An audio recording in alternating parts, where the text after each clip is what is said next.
Mesdames et messieurs, bonsoir. Vous êtes sur Esaïe TV et c'est votre émission Ici tout se raconte. Aujourd'hui, la femme, je dis bien la femme, une galaxie, une perle, un rayon de soleil. La femme, conclusion de la création dont un homme doit prendre soin. Dans le groupe de mots prendre soin, est-ce que vous avez entendu surveiller dedans? Non, je ne crois pas.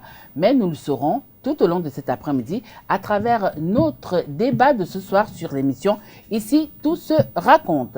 Alors, la thématique de cet après-midi, un homme doit-il surveiller sa femme? Pour en parler, 3 panélistes. Il s'agit de Jules-Léandre Kitty, chroniqueur de la masculinité positive. Bonsoir. Bonsoir Tatiana, bonsoir à tous les amis de Esaïe Télévision et j'en profite pour saluer toutes les belles femmes qui peuplent le monde et chaque femme qui dans l'espace, dans le microcosme de chaque foyer procure du plaisir, du bonheur et du bien-être à son mari et aux enfants. Également avec nous, elle n'est plus à présenter, il s'agit de Inès Po, elle est chroniqueuse genre. Bonsoir. Bonsoir Tatiana, bonsoir aux internautes. Ça fait un moment. Vraiment. Le 3e panéliste de cet après-midi, Godefroy Ayinda, il est agent de transit. Bonsoir. Bonsoir madame. Votre première sur le plateau de Ici tout se raconte. C'est un grand plaisir, un grand honneur. Voilà, chers intervenants, chers internautes, le décor ainsi planté, la toute première question, elle n'a l'air de rien. Pour vous, une relation amoureuse, c'est quoi? Je vais commencer par Jules-Léandre Kitty, très rapidement. Une relation amoureuse, c'est un contrat de partenariat volontairement consenti par 2 personnes, idéalement de sexe différents. Suivez mon regard, je ne rentre pas dans le débat parce que les gens peuvent choisir d'être aujourd'hui amoureux, sans être de sexe différent. Ce débat, s'il n'est pas le mien. Mais qui, dans l'opérationnel, se complètent, se soutiennent et deviennent à la fois des gens qui s'aiment, qui s'allument, des gens qui sont des frères et sœurs, des gens qui s'entraident lorsque l'autre se trouve un peu faible. Du moins, en somme, un jeu où chacun se retrouve dans l'autre, retrouve la partie qui lui manque dans son vis-à-vis. Inès. Alors moi, je vais plutôt partir sur le fait que c'est d'une relation amoureuse, c'est 2 cœurs, c'est 2 têtes, on peut dire, parce que ça arrive à raison aussi en même temps, et pris l'un de l'autre.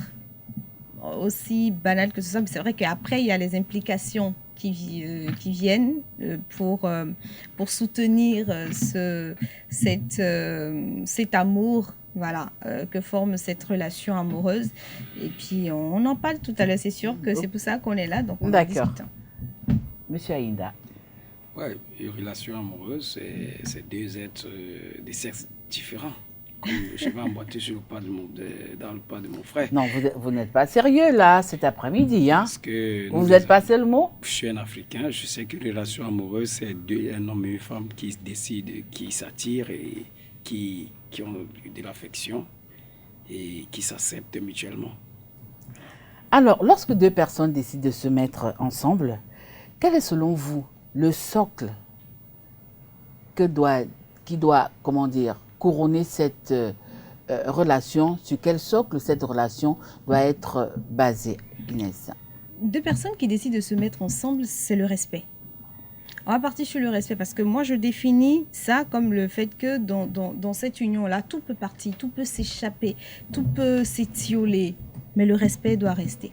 D'accord. Et quand il y a ce respect-là, quand vous respectez l'autre, vous respectez votre union. Donc tout peut s'étioler, le respect demeure. Et vous? Il y a déjà la confiance. La confiance, parce que ces 2 êtres, chacun a ses défauts, chacun a ses qualités. Il faut accepter d'abord les défauts de l'autre. Pour que la relation soit sincère, si on accepte les défauts de l'autre, on va avancer. Donc il y a la confiance et le respect, comme elle a dit. Jules-Léandre. Moi, j'ajoute à tout ce que mes co-débatteurs ont dit, j'ajoute la complicité. Moi, j'adore voir deux personnes qui s'aiment être tellement complices, l'un donc alter ego de l'autre. Ça fait que vous êtes vis-à-vis des autres, hein, des tiers, vous êtes dans un jeu dont je n'ai vu l'originalité que quand j'avais 3, 4, 5, 6 ans, peut-être 7 ans. Il y avait un système où quand je m'entends avec quelqu'un, tu viens, on a nos complicités, peut-être qu'on ne se dit rien de sérieux, mais toi tu as mal de ne pas comprendre ce qu'il y a entre nous. Et on a quelque chose à manger, je partage avec l'autre, nous on te regarde, on dit gnom, gnom, ité. Ça dit qu'on vit notre intimité. Ouais. Donc il faut qu'il y ait une certaine complicité. Il faut qu'on sache que quand, si Umpo est ma chérie par exemple, quand je ne suis pas là, quand on veut la manipuler contre moi, qu'on cogne un roc, quoi, qu'on sache que non, Umpo va dire non, Jules. D'accord, on a entendu, c'est mon gars. Ou bien, dès que je suis là, même s'il doit avoir problème après, c'est pas devant les autres. Et devant les autres, on montre qu'on est toujours ensemble, on est très complices. Ça veut dire que de cette complicité-là, ajoutée à la confiance, ajoutée donc au respect, à la considération, parce que quand tu aimes une personne, tu vas pas la déconsidérer, tu vas pas lui manquer de respect. Quand tu aimes une personne, tu respectes une personne là, tu ne voudras pas que cette personne souffre à cause de toi. D'accord. Du coup, tout ce que, et ça il faut la saluer pour ce qu'elle a ajouté, en amour, tout peut s'étioler, tout peut donner l'impression de disparaître. Vous pouvez vous lever un matin, vous demander, mais je maudis, et ça se dit, je maudis le jour où je t'ai rencontré. Alors qu'il suffit de se dire, mais je ferme les yeux, en quoi il a été encore très bon pour moi, en quoi je lui dois respect. Donc, je me calme. Et avec le temps, on retrouve la complicité et la confiance et on avance. Oui, tu veux renchérir. Ouais, je vais renchérir. Je vais dire que on ne peut pas parler d'amour sans aller sur le côté spirituel. Ouais. La Bible, qu'est-ce que la Bible nous dit? Et la femme a pour vocation l'obéissance. Une femme qui est obéissante, c'est arrivé là-bas. Elle est une femme épanouie. Et j'ai ajouté que on demande à l'homme aussi d'aimer. Oui, non, parce d'accord. que moi, vous permettez tous les deux, Monsieur Godefroy et Monsieur Julandre Kitty. Tout à l'heure, Inès a parlé de respect, Godefroy a parlé de confiance, Juléandre a parlé de complicité. Alors, je vais poser la question. La question que je vais poser, c'est juste pour les deux hommes, hein, avant qu'Inès ne puisse riposter, parce que je sais qu'elle va riposter. Est-ce qu'il vous arrive de surveiller vos femmes de façon générale, Monsieur Godefroy? C'est surveiller la femme, pour moi, ce n'est que normal. C'est normal. Oui, parce que la femme est un être fragile. D'accord. Bien qu'on dise que, parce qu'un être fragile, si vous ne contrôlez pas, à la fin, vous risquerez d'être déçu parce que il suffit qu'elle sorte là et puis quelqu'un raconte quelque chose à son oreille parce que c'est comme ça. Il faut suivre la femme. Il faut constamment être là à l'écoute et lui dire des choses. Donc, pour moi, il faut suivre. Et vous? Mais je voudrais, avant de répondre à votre question, dire que régler un préalable. Partout où je passe, là où on fait référence à ce passage biblique qui dit que la femme est appelée à se soumettre à son homme, je tiens souvent à ce qu'on ajoute que la même Bible demande à l'homme d'aimer sa femme. Voilà, et d'accord. Dans aimer, il y a des obligations plus larges que même la soumission. D'accord, ok. Maintenant, ma question. Maintenant, votre question. Je voudrais aux trois cas m'opposer à mon vis-à-vis pour dire que pour moi, si la femme est considérée comme un être faible, moi je ne suis pas d'accord. Mais même dans ce contexte-là, dans ce registre-là, je considère que l'homme, lui, il est un être faible, même à l'origine, plus faible que la femme. La femme, sa faiblesse se découvre après au contact des réalités. Si on doit parler de faiblesse. Parce que quoi? C'est parce que l'homme, on a construit une société qui admet la faiblesse de l'homme. Qui vous a dit que moi, quand je viens quelque part, et peut-être nos téléspectateurs ne l'ont pas vu, quand je suis rentré ici sur ce plateau, moi je ne serais pas capable de bien vous parler si je ne fais pas des compliments à toutes les femmes qui sont ici.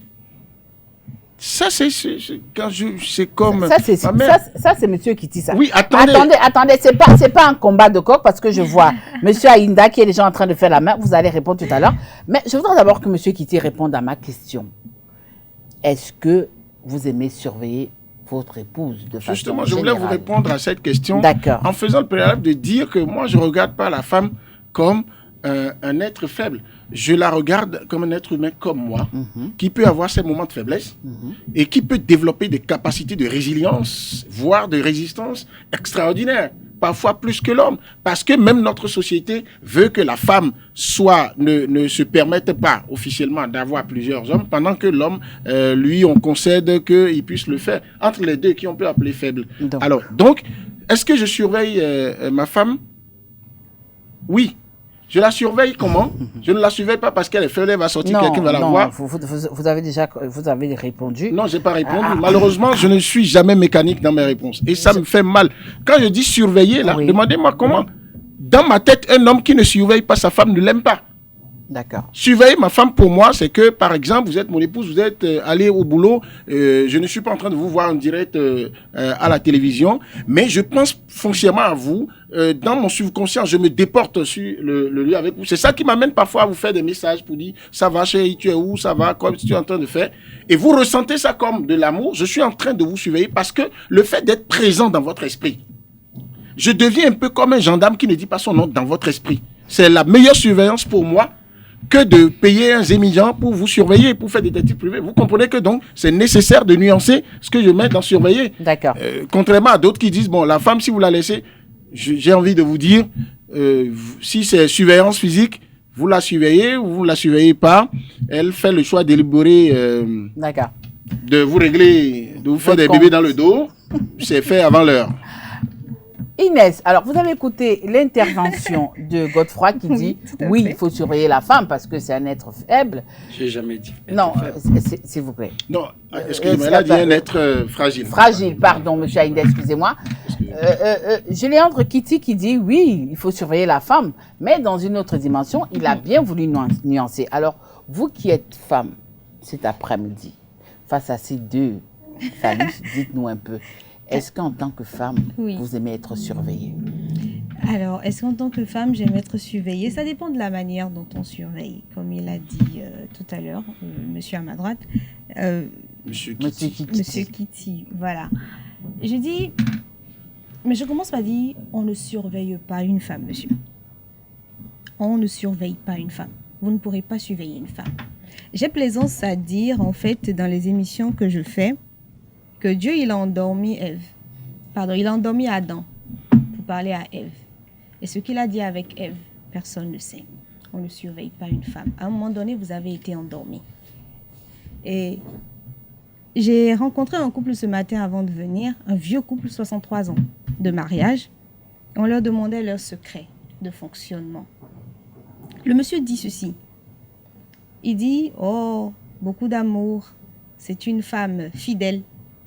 À moins que quelque chose m'ait échappé. Il répond ça. Ouais. À moins que quelque chose m'ait échappé. Tout réside là. La femme, elle se lève et dit, madame, 63 années de mariage, mais qu'est-ce qui a fait que ça a duré autant? Il dit, oh, il m'a laissé une totale liberté. C'est tellement beau.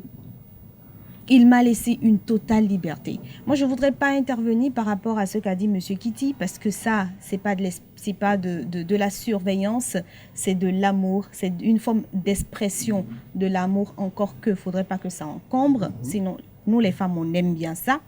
Mais l'autre forme de M. Aïnda, M. Godefroy. Voilà. Je dis, ça, c'est de l'espionnage limite. Vous foncez, en fait, dans de l'espionnage limite.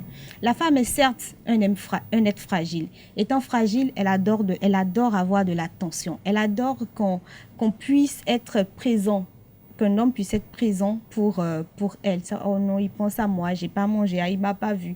Ah tiens, il se demande si j'ai dormi. Ah oui, c'est vrai, on peut faire notre chochotte en faisant croire que ça agace, ça ne nous agace pas, c'est faux. On aime ça.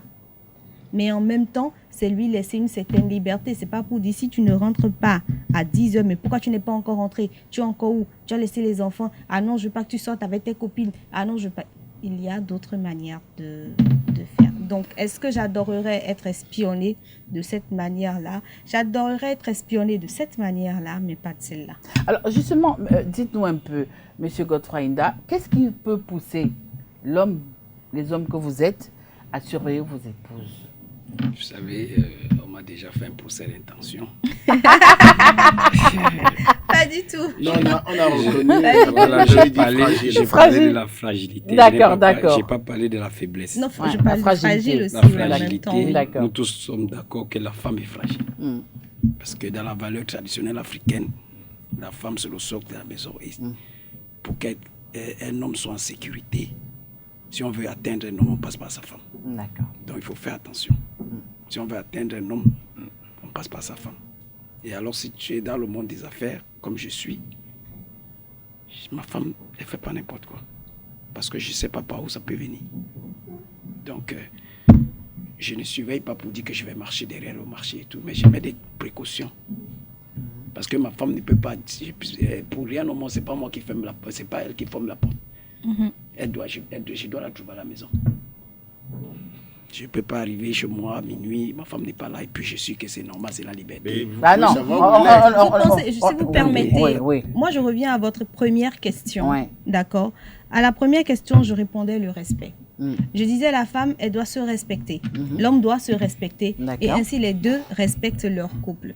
Quand on parle de minuit, je pense que c'est un peu trop poussé pour une certaine respectabilité de sa personne, de son foyer, de ses enfants vis-à-vis de ce qu'on a construit jusqu'à cet instant, de ce qu'on a envie de construire. Je pense que c'est même pas faisable, à moins que ce soit professionnel. Et quand je dis professionnel, encore commercial. Parce qu'il y a des commerces qui vous emmènent encore loin. Des heures indues de la nuit. Donc, on ne va pas dire non. Donc, moi, dans ce sens, c'est dans ce sens, en fait, que je... Alors, monsieur Aïda, je vous ai posé la question de savoir qu'est-ce qui peut pousser un homme à surveiller son épouse ou à surveiller sa compagne? Déjà, l'homme et la femme, par la base, ne sont pas égaux. Déjà. J'adore mon chapeau, du coup. C'est-à-dire qu'on peut beau dire, avec les droits, tout ce qui comporte la société occidentale, que je ne critique pas, je ne prends pas tout ce qui est mauvais chez eux, mais j'ai dit l'homme et la femme, dans la société africaine, l'homme est le patron de la femme. Et le maître. Et c'est la femme qui est la maîtresse de la maison. Donc, mais pour être en sécurité d'abord, en tant qu'un Africain, il faut déjà d'abord contrôler sa femme. Savoir que vous maîtrisez votre femme. La liberté, pour la liberté, moi je ne suis pas d'accord. Je suis d'accord qu'elle peut être libre, mais il y a des limites. Il y a des choses qu'elle ne peut pas faire, que c'est l'homme, elle demande mon avis. Alors, justement, dites-nous un peu, quel est l'acte qui peut vous amener, qui vous a par exemple amené à surveiller votre femme, disons? Ok. Vous savez, nous sommes dans le nouveau monde. Oui. Le téléphone. Le nouveau monde a des avantages et des inconvénients. Tout ce que nous voyons dans les réseaux sociaux, il y a ce rêve-là. Ce rêve que les Occidentaux veulent faire croire à nos sœurs, nos jeunes sœurs aujourd'hui. Et la femme africaine entre dedans et elle entre dans un monde qu'elle ne maîtrise pas. Et on se retrouve maintenant qu'on a de la peine à former des foyers parce que il y a davantage des inconvénients dans ce monde-là. Il faut canaliser la femme. D'accord. Il faut contrôler même son portable à la limite. Non, vous n'êtes pas sérieux là. Tout à fait. Le téléphone, il est individuel, il est personnel. Le téléphone de ma femme, elle n'a pas de droit au code. Il n'y a pas de code.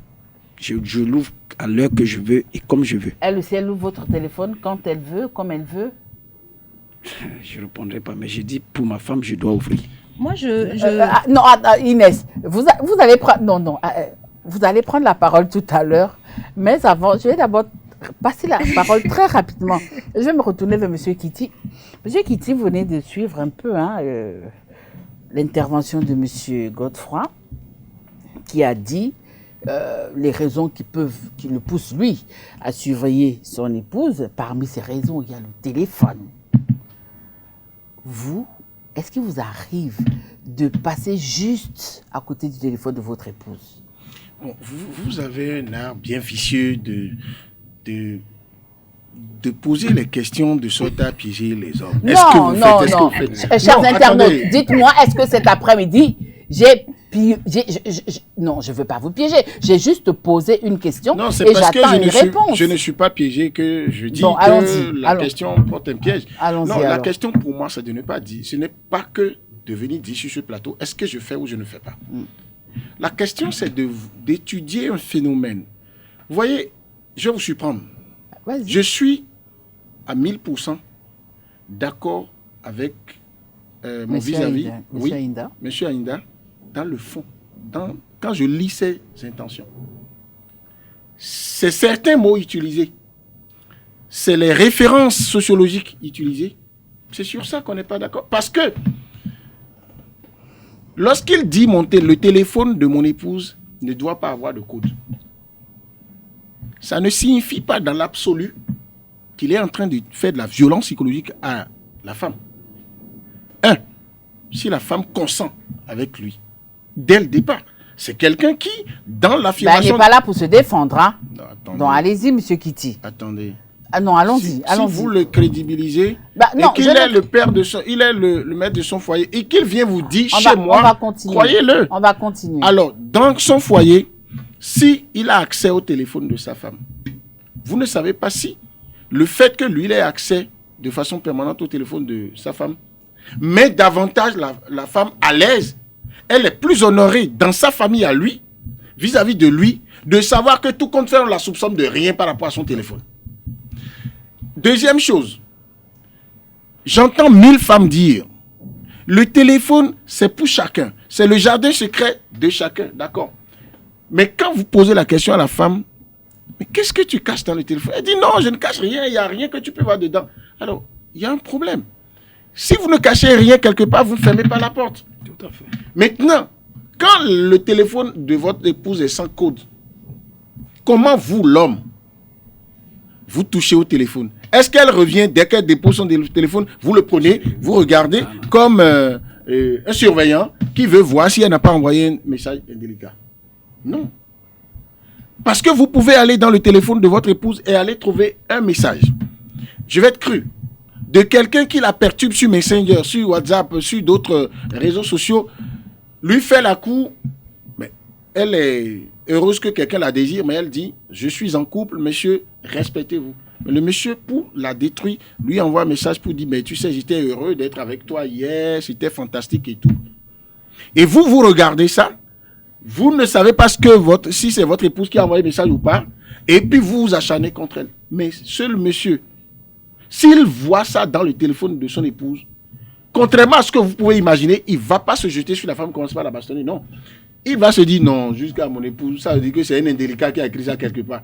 Et les deux vont en rigoler. Donc tout est dans la manière de faire. Mais quand il dit, dans le contexte africain, la sociologie africaine, l'homme, il est le maître, le patron de la femme. Moi, je dis pour nuancer. Toujours. Oui. Toujours. Vous aimez bien ça, nuancer.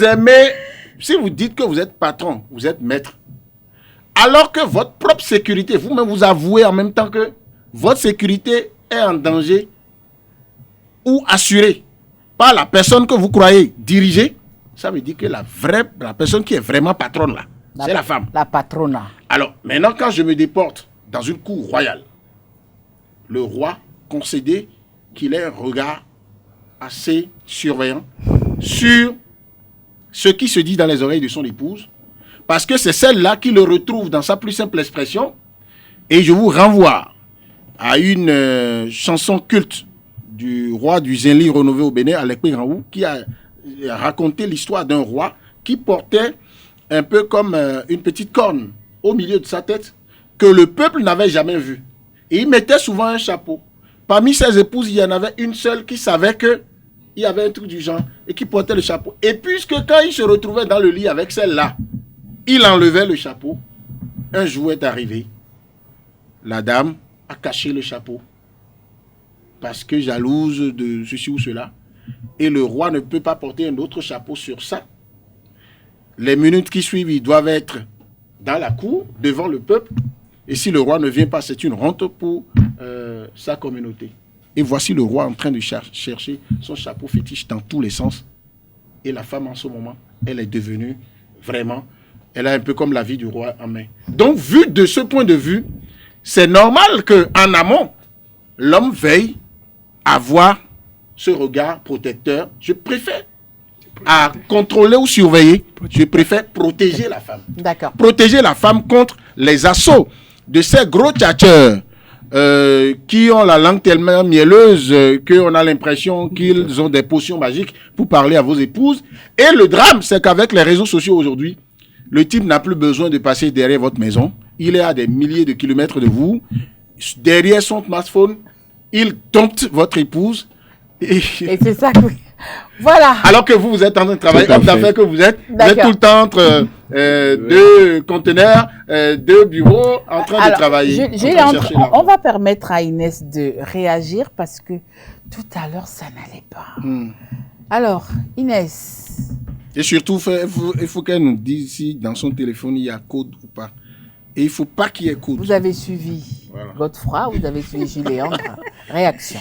Alors, Monsieur Kitty, j'adore votre timbre de masculinité positive. Franchement, merci. Je l'aime bien. Merci. J'adore aussi, j'admire votre soutien à cette masculinité que vous défendez, cette masculinité positive que vous défendez, d'où votre soutien à votre... à votre... Il faut le comprendre. Voilà, je voudrais revenir à Monsieur Inda. Vous savez, moi, je ne vais pas vous parler comme Monsieur Kitty. Lui, c'est un homme. Moi, je suis une femme. Moi, je vous parlerai comme une femme.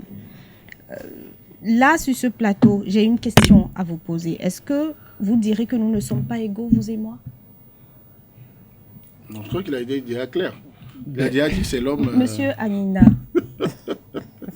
Sur ce plateau? Oui. Parce que vous avez dit l'homme n'est pas l'égal de la femme. Vous pensez que nous ne sommes C'est pas moi qui l'ai dit, c'est divin. C'est-à-dire que de par la formation, vous avez je peux pas prononcer. Vous avez des trucs, moi je l'ai pas. C'est déjà sur les formes et les formes physiques, on n'a pas les mêmes formes. L'égalité peut-être intellectuelle, il y a peut-être intellectuelle, vous pouvez être au-dessus. Mais j'ai dit physique, je suis pas sûr. Vous vous aventurez en fait sur un côté physiologique. Ouais. D'accord.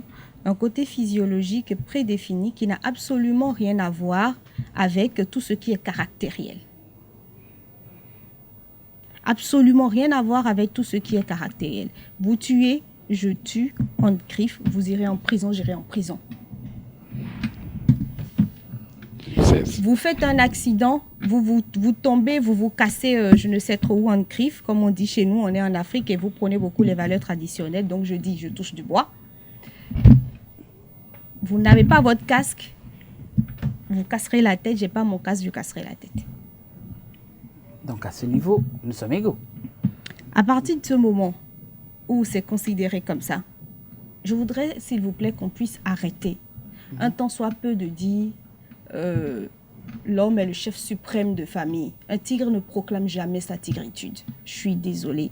Nous-mêmes, nous reconnaissons, en tant que femmes, que l'homme est le chef de la famille.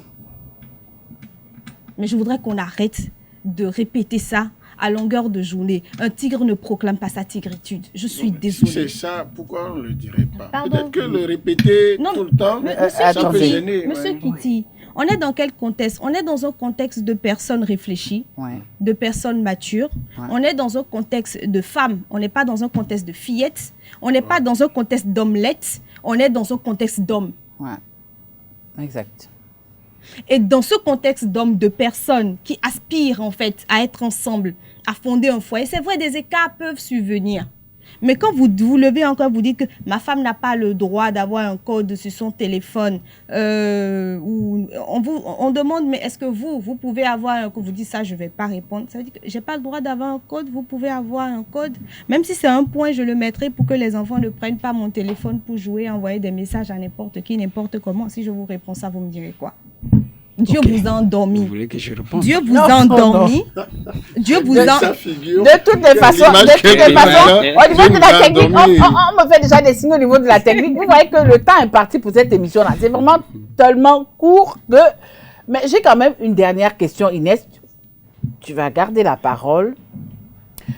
Est-ce que surveiller sa femme, c'est un signe de faiblesse ou alors de lâcheté? C'est le dernier tour de table. C'est un signe d'extrême faiblesse, surveiller sa femme. Vous savez, on peut faire des choses sans les faire. On peut dire des choses sans les dire. Tout est une question de subtilité. Ah ouais, tu as quitté où? Tu es parti où? Tu ne feras pas ci, tu ne feras pas ça. Pardon, monsieur Ayinda, parce que quand je vous entends parler, mais franchement, pardon, en griffe, il y a des mots que je ne voudrais pas utiliser sur ce plateau. Mais je vois ça. Je vois ça. Je vois un M-A-C-H-I-S-M-E. Je vois ça. C'est-à-dire? Ah, donc, à partir de ce moment, je dis, un homme n'a pas à surveiller sa femme. Je vais vous dire quelque chose. Vous avez beau dormir. Vous avez beau passer votre temps à voir le prêtre pour qu'il vous conseille. Vous avez beau passer votre temps à prier. Vous avez beau passer votre temps à faire du fétichisme pour savoir si votre femme vous trompe ou pas. Si elle veut vous tromper. Elle va vous tromper. Julien Andre Kitty, surveiller sa femme, est-ce un signe de faiblesse ou alors de lâcheté, tout simplement? Non, tout est dans la manière de surveiller. Nous l'avons dit sur ce plateau. Et contrairement à ce qu'on peut penser, nous tous sur le plateau, nous avons été unanimes sur le fait que surveiller de façon brute, de façon archaïque, de façon à gendarmer l'autre, c'est pas normal. Même monsieur Ayinda l'a dit. Mais je voudrais soulever un pan que nous n'avons pas suffisamment développé. Nous allons le faire. Oui, c'est la dimension purement sociologique. Je soupçonne M. Ayinda d'être de l'ère culturelle Nago ou Yoruba. En tout cas, c'est juste un Africain. Non, attendez. Quand je le dis, ce n'est pas pour faire du communautarisme.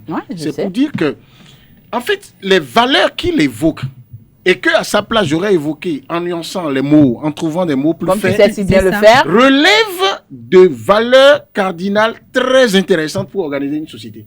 Vous voyez, la femme qui ne met pas de code chez lui, dans sa communauté, ou qui veut mettre un point, comme tu l'as dit, Mpo, et qui avertit son mari, les deux s'entendent sur le point pour que les enfants ne regardent pas, la femme là n'a pas l'impression d'être chosifiée. D'accord? D'ailleurs, il est interdit dans ces coutumes-là, à l'homme de toucher, de porter un coup à la femme. Et si jamais la femme s'en va se plaindre de lui à son père ou à la famille, il subit des conséquences extrêmes. C'est sûr que si on va chez Umpo dans son microcosme, on verra également ce genre de choses. Je pense que je voudrais rassurer ma soeur Inès Umpo sur un pan, parce que j'ai vu tout l'air qu'elle a pris lorsque d'ailleurs, il a été très intelligent en ne répondant qu'à la discussion sur le plateau. Est-ce qu'on n'est pas égaux? Oui, nous sommes égaux. Nous sommes égaux, mais je répète, l'homme qui n'a pas vocation à surveiller entre griffes ou à contrôler entre griffes de façon, avec beaucoup de tact, avec amour, sa femme ne l'aime pas. C'est vice-versa. Merci. Donc ne vous en faites pas. Moi, j'insisterai pour regarder le téléphone de mon épouse. Avec votre permission, je me retourne vers monsieur Godfrey Ayinda. Surveiller sa femme, est-ce un signe de faiblesse ou alors de lâcheté? Pour moi, surveiller sa femme, c'est la protéger. C'est protéger. C'est ni faiblesse ni lâcheté. C'est-à-dire que, je vais dire à ma soeur Inès, moi je suis un Africain. Et je ne vais jamais me perdre cette valeur. Mon père m'a inculqué ça. Oui, mais tout ce qui est en Afrique Monsieur Kitty, vous n'avez pas la parole, hein? Vous n'avez pas la parole. Vous n'êtes pas en train de le lui dire. Parce qu'il faut que cette nuance... J'ai l'impression que notre société va mieux. Si on fait une comparaison à ce que nos parents vivaient, celle qu'on vit aujourd'hui, je ne sais pas s'il est déjà pas ce que nos parents vivaient, si la société est mieux organisée que celle que nos parents vivaient. Nos mamans respectaient nos papas. Et elles vivaient, elles étaient dans des foyers heureuses et épanouies. Vous n'ajoutez pas souvent que nos papas aussi respectaient. Ils respectaient, moi je vais dire, ils respectaient. S'il vous plaît. Voilà. Chers amis internautes, chers auditeurs, hein, C'était chaud patate, hein. Nous sommes arrivés à la fin de notre émission Mais de cet après-midi. C'est vrai, c'est court. C'est Mais trop je crois court, que le sujet va revenir parce Tout à que fait. Inès est restée sur sa soif. Elle n'a pas dit tout ce qu'elle avait à dire. Pareil pour Godefroy Inda, pareil pour Géléandre Kitty. Nous allons nous donner rendez-vous le samedi prochain Inès a tué quand ça. il sera 16h. Et là, nous allons continuer notre débat. Bonsoir chez vous.